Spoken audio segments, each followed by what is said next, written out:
নমস্কার, শুভ নববর্ষের প্রীতি শুভেচ্ছা ও অভিনন্দন। জনতার দর্পণ ইউটিউব চ্যানেলে আপনাদের সকলকে স্বাগত জানাই। আপনি যদি কোনোদিন সকালবেলা উঠে জানতে পারেন আপনার নাম ভোটার তালিকা থেকে বাদ পড়ে গেছে, আপনি ঠিক কি করবেন? ভাববেন নিশ্চয়ই কোনো ভুল হয়েছে, এক্ষুনি ঠিক হয়ে যাবে। কিন্তু যদি ঠিক না হয়, যদি আপনি থানায় যান, তারা বলে নির্বাচন কমিশনে যান, কমিশনে যান, তারা বলে বিএলওর কাছে যান, বিএলও বলে আমাদের কাছে আপনাদের কোনো তথ্যই নেই, তাহলে আপনার নাম থাকবে কেমন করে? আর ভোটের দিন যদি বুথে গেলেন আর যদি দেখেন গার্ড আপনাকে ঢুকতেই দিল না, এটা কোনো কাল্পনিক কিন্তু গল্পই নয়। 2026 সালে পশ্চিমবঙ্গে এই মুহূর্তে লক্ষ লক্ষ মানুষ এই পরিস্থিতির মধ্যেই আছেন। তাদের আধার কার্ড আছে, ভোটার কার্ড আছে, জন্মের শংসাপত্রও আছে, তারা বাংলাদেশি নন, তারা ভারতীয় নাগরিক, কিন্তু তাদের নাম ভোটার তালিকায় এখনো পর্যন্ত নেই। এবং এই নিয়ে যখন সুপ্রিম কোর্টে শুনানি হলো, তখন যা বেরিয়ে এলো তা শুনলে আপনার বুকটা একেবারে ভারী হয়ে যাবে। কারণ দেশের সর্বোচ্চ আদালত নিজেই বললেন 30% বৈধ ভোটার এবার ভোট দিতে নাকি পারবেনই না। এটা মেনে নিতে হবে। এটা একটা বাক্য, এই একটা বাক্যে আপনি বুঝতে পারবেন ভারতের গণতন্ত্র আজ ঠিক কোথায় গিয়ে দাঁড়িয়ে আছে। আমি আজ আপনাদের সঙ্গে এই পুরো বিষয়টা একদম শুরু থেকে শেষ পর্যন্ত তুলে ধরব। কোনো পক্ষ নেব না, কোনো রাজনৈতিক রঙও দেব না, শুধু তথ্য বিশ্লেষণ এবং সংবিধানের সমস্ত আর্টিকেল তুলে আপনাদের সামনে সঠিক তথ্যটাই তুলে ধরব। অনেকেই ভাবেন ভোটার তালিকা তৈরি হওয়া একটা সহজ প্রক্রিয়া, কিন্তু আসলে এটা অত্যন্ত জটিল এবং বহুস্তর বিশিষ্ট একটা বড় সিস্টেম। চলুন একদম গোড়া থেকে আপনাদেরকে বুঝিয়ে বলি। ভারতে ভোটার তালিকা তৈরি হয় রিপ্রেজেন্টেশন অফ পিপল অ্যাক্ট 1950 অনুযায়ী।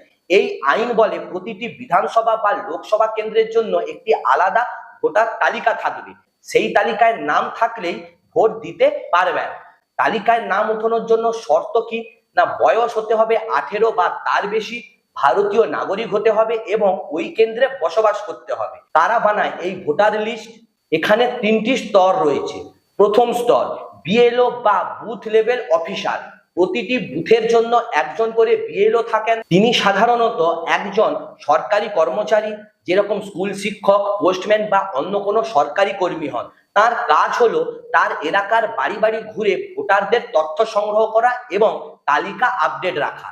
দ্বিতীয় স্তরে কি না, ইআরও বা ইলেকটোরাল রেজিস্ট্রেশন অফিসার। বিএলওদের দেওয়া তথ্য যায় ইআরওর কাছে।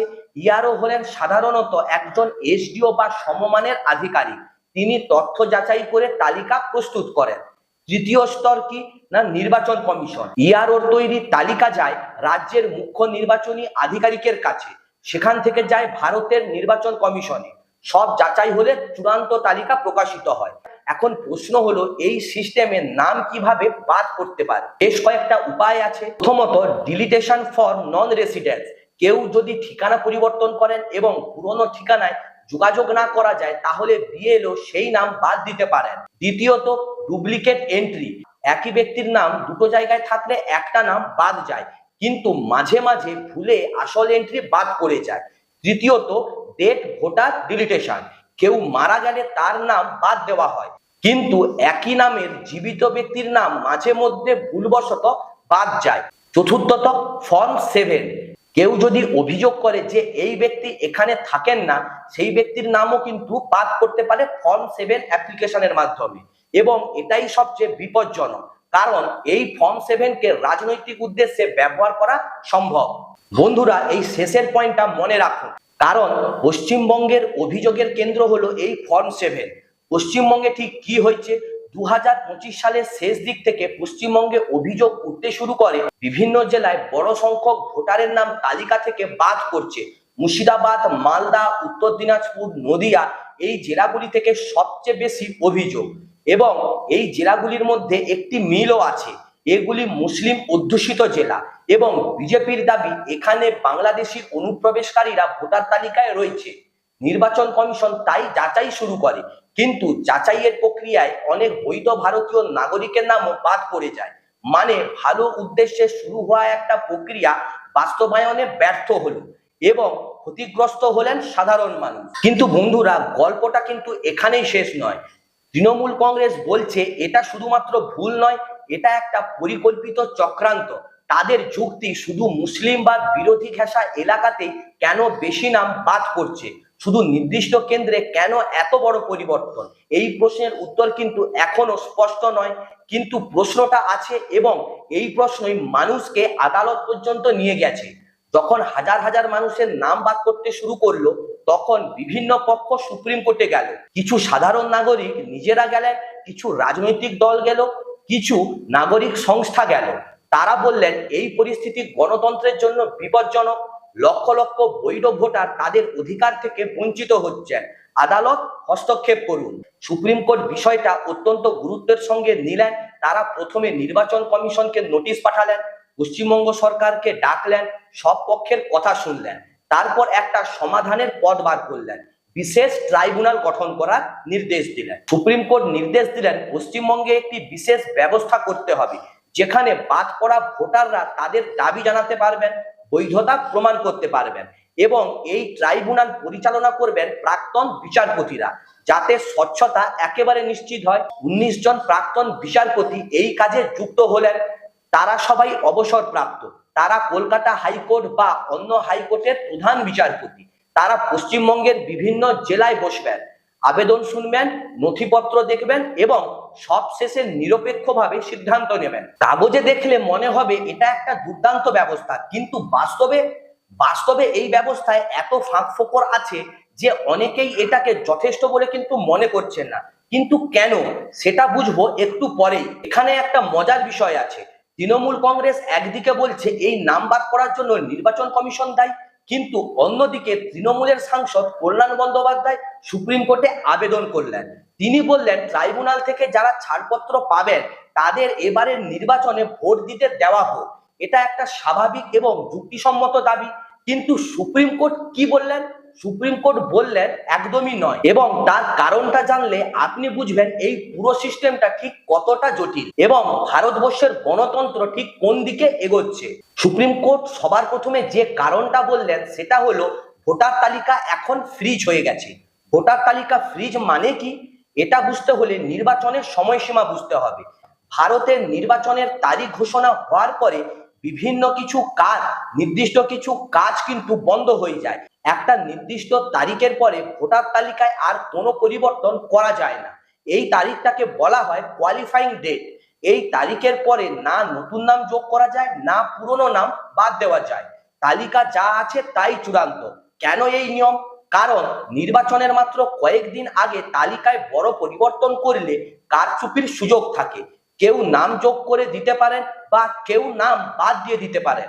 তাই একটা নির্দিষ্ট সময়ের পরে তালিকা চূড়ান্ত করে দেওয়া হয়। তাহলে ট্রাইব্যুনালের সিদ্ধান্ত কাজে কেমন করে আসবে?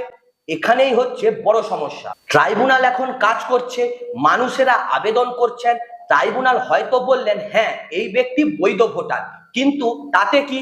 তালিকা তো ফ্রিজ, ওই ব্যক্তির নাম তালিকায় ঢোকানোই সম্ভব নয়। তাহলে এবার তিনি ভোট দিতে পারবেন না। সুপ্রিম কোর্টের প্রধান বিচারপতি এটাই বললেন, তালিকা ফ্রিজ হয়ে গেছে, এখন আর পরিবর্তন করা সম্ভব নয়। ট্রাইব্যুনালের সিদ্ধান্ত কার্যকর হবে পরের নির্বাচনে। মানে আপনি আজ প্রমাণ করলেন আপনি বৈধ, কিন্তু এবার আর ভোট দেওয়া হবে না, 5 বছর পরে আপনি ভোট দিতে পারবেন। এটা কি ন্যায় বিচার? এই প্রশ্নের উত্তর আমি আপনাদের ওপরে ছেড়ে দিচ্ছি। নির্বাচন কমিশনের সময়সীমা এখানে একটা বড় প্রশ্ন হয়ে উঠেছে। নির্বাচন কমিশনের নিয়ম কি এতটাই কঠোর যে সুপ্রিম কোর্টও কিছু করতে পারবেন না? এর উত্তর হলো হ্যাঁ, অনেক ক্ষেত্রেই। ভারতের সংবিধানের আর্টিকেল 329 বলে নির্বাচনী প্রক্রিয়ায় আদালত সহজে হস্তক্ষেপ করতে পারে না। এই অনুচ্ছেদ নির্বাচনের প্রক্রিয়াকে একটি বিশেষ সুরক্ষা দেয়, কারণ নির্বাচন চলাকালীন আদালতি হস্তক্ষেপ পুরো প্রক্রিয়াটাকে কিন্তু ব্যাহত করতে পারে। তাই সুপ্রিম কোর্টও চাইলেই ভোটার তালিকায় পরিবর্তন আনতে পারবেন না। আর তারা ট্রাইব্যুনাল দিয়েছেন ভবিষ্যতের জন্য, কিন্তু এবারের ভোটের জন্য তাদের হাত পা বাঁধা। এই পরিস্থিতিতে কি করা উচিত ছিল? আমার মনে হয় এই পরিস্থিতি তৈরি হওয়ার কারণ হলো সময় মতো পদক্ষেপ না নেওয়া। যদি নির্বাচনের 6 মাস আগে এই সমস্যা ধরা পড়তো এবং তখনই যদি সমাধানের চেষ্টা হতো, তাহলে হয়তো আজকের এই পরিস্থিতি তৈরি হতো না। কিন্তু নির্বাচনের মাত্র কয়েক সপ্তাহ আগে সমস্যা দৃশ্যমান হওয়ার পরে কোনো সহজ সমাধান কিন্তু একেবারেই নেই, এবং এই দেরিটা কার দোষে হয়েছে সেটাও কিন্তু একটা বড় প্রশ্ন।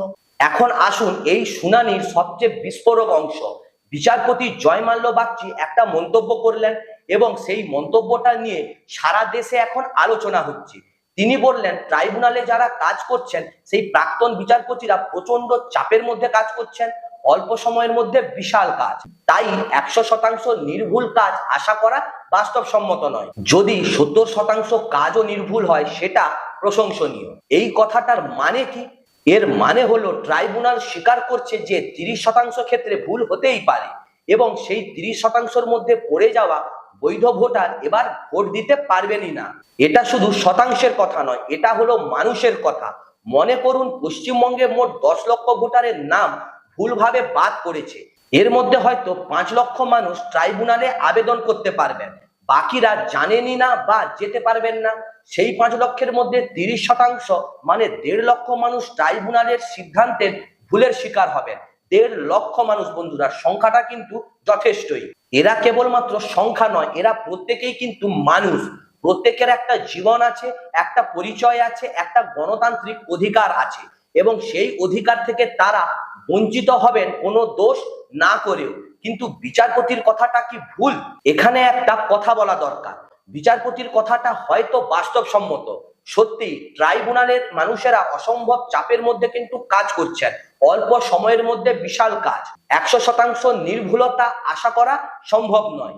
কিন্তু সমস্যা হলো এই কথাটা বলার মানে হলো সিস্টেম স্বীকার করছে যে কিছু বৈধ মানুষ বঞ্চিত হবেন এবং এটা একসেপ্টেবল। গণতন্ত্রে এটা কি একসেপ্টেবল? গণতন্ত্রে এটা কি গ্রহণযোগ্য? আপনারাই বলুন। এটা একটা দার্শনিক প্রশ্ন, এর সহজ উত্তর নেই।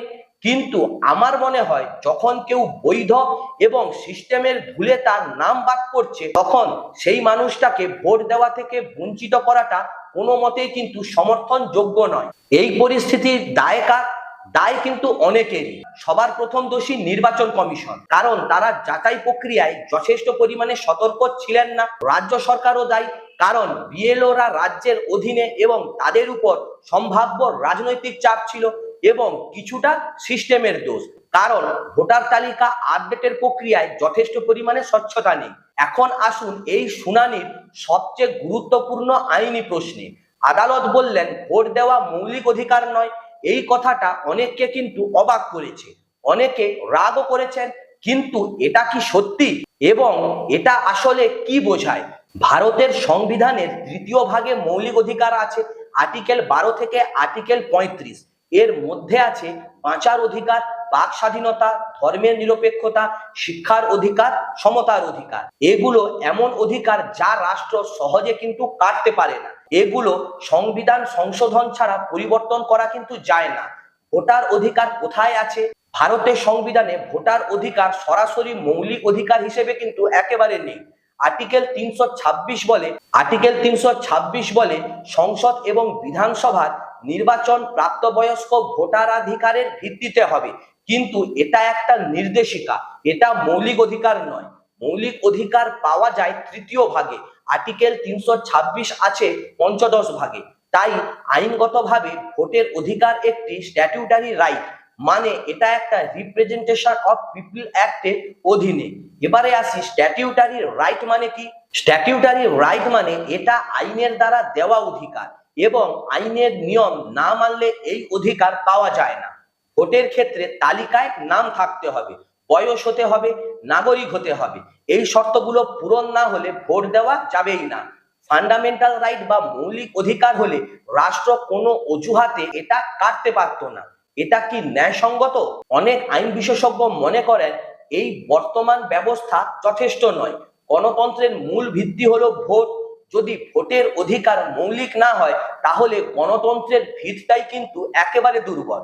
বিশ্বের অনেক দেশে ভোটের অধিকারকে মৌলিক অধিকার হিসাবে স্বীকৃতি দেওয়া হয়েছে। ভারতেও এই আলোচনা অনেক দিন ধরে কিন্তু চলছে, কিন্তু এখনো পর্যন্ত পরিবর্তন হয়নি। এবং এটা না হওয়ার কারণে পশ্চিমবঙ্গের লক্ষ লক্ষ মানুষ আজ তাদের ভোটার অধিকার থেকে বঞ্চিত হচ্ছেন এবং আদালতও বলছেন হাত বাঁধা। এবারে বন্ধুরা আমরা যাব সুপ্রিম কোর্টের অনেক বছর আগে দেওয়া একটা ঐতিহাসিক রায় নিয়ে। 1982 সালে জ্যোতি বসু বনাম দেবী ঘোষাল মামলায় সুপ্রিম কোর্ট কিন্তু স্পষ্ট বলেছিলেন নির্বাচনে প্রার্থী হওয়া বা ভোট দেওয়া মৌলিক অধিকার নয়, এটা একটা স্ট্যাটিউটারি রাইট। এই রায় আজও কিন্তু প্রযোজ্য। তাই আদালত এখন যা বলছেন এটা কিন্তু একেবারে নতুন নয়, কিন্তু পরিস্থিতির কারণে এটা আজ বেশি আলোচিত। বন্ধুরা, এতক্ষণ আদালতের কথা হলো, এবার আসি মাঠের কথায়। 13 এপ্রিল থেকে ট্রাইব্যুনালের কাজ কিন্তু শুরু হয়েছে, কিন্তু বাস্তবে কি হচ্ছে? যেভাবে আবেদন করতে হচ্ছে, যাদের নাম বাদ পড়েছে তাদের প্রথমে জানাতে হবে কোথায় আবেদন করতে হবে, কোন ট্রাইব্যুনালে যেতে হবে, তারপর নথিপত্র সংগ্রহ করতে হবে। কি কি নথি লাগবে? আধার কার্ড, ভোটার কার্ড, জন্মের শংসাপত্র এবং বসবাসের প্রমাণ। তারপর ট্রাইব্যুনালে গিয়ে লাইনে দাঁড়াতে হবে, আবেদন জমা দিতে হবে, সিদ্ধান্তের জন্য অপেক্ষা করতে হবে। এটা শুনতে কিন্তু খুবই সহজ, কিন্তু বাস্তব সমস্যা নাম্বার 1, তথ্যের অভাব। অনেকেই জানেন না তাদের নাম বাদ পড়েছে। ভোটের দিন বুথে গিয়ে জানতে পারবেন, তখন আর কিছুই করার নেই। ট্রাইব্যুনালে আবেদনের সময়সীমা শেষ হয়ে গেছে। বাস্তব সমস্যা নম্বর 2, দূরত্ব এবং যোগাযোগ। পশ্চিমবঙ্গের অনেক প্রত্যন্ত এলাকায় মানুষ আছেন যারা ট্রাইব্যুনালের খবরই পাননি, কারণ তারা ইন্টারনেট ব্যবহার করেন না, খবরের কাগজ পড়েন না। মুখে মুখে খবর পাওয়ার উপর নির্ভর করতে হচ্ছে, এবং যখন খবর পাচ্ছেন তখন হয়তো দেরি হয়ে গেছে। বাস্তব সমস্যা নম্বর 3, নথিপত্রের জটিলতা। অনেকের কাছেই প্রয়োজনীয় নথিপত্র নেই, বিশেষত পুরানো বাসিন্দারা যাদের জন্মের কোনো শংসাপত্র নেই, যাদের কাগজপত্র পুরনো বা ক্ষতিগ্রস্ত, তারা কিভাবে প্রমাণ করবেন? ট্রাইব্যুনাল বলছে কাগজ দেখাও। বাস্তব সমস্যা নম্বর 4, অর্থনৈতিক চাপ। একজন দিনমজুর যিনি দিন আনেন দিন খান, তিনি কাজ ছেড়ে ট্রাইব্যুনালে কিভাবে যাবেন? একদিন কাজ না করলে সেদিনের খাবার নেই। ট্রাইব্যুনালে হয়তো একদিনে হবে না, 2-3 দিন যেতে হতে পারে। এই মানুষটার পক্ষে কি তাহলে ট্রাইব্যুনালে যাওয়া সম্ভব? বাস্তব সমস্যা নম্বর 5, ভাষাগত বাধা।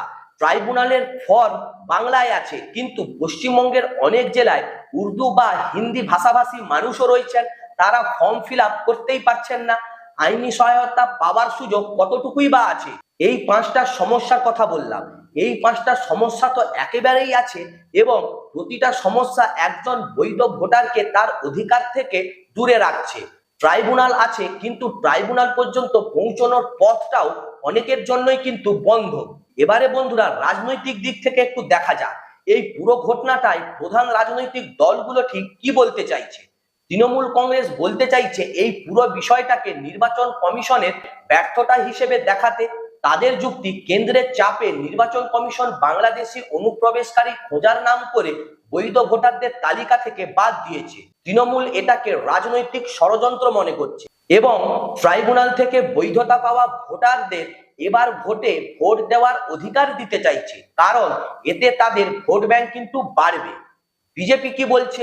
বাংলাদেশি অনুপ্রবেশকারী সমস্যা কিন্তু সত্যিকারের, এবং সেটা মোকাবেলা করা কিন্তু একেবারে দরকার।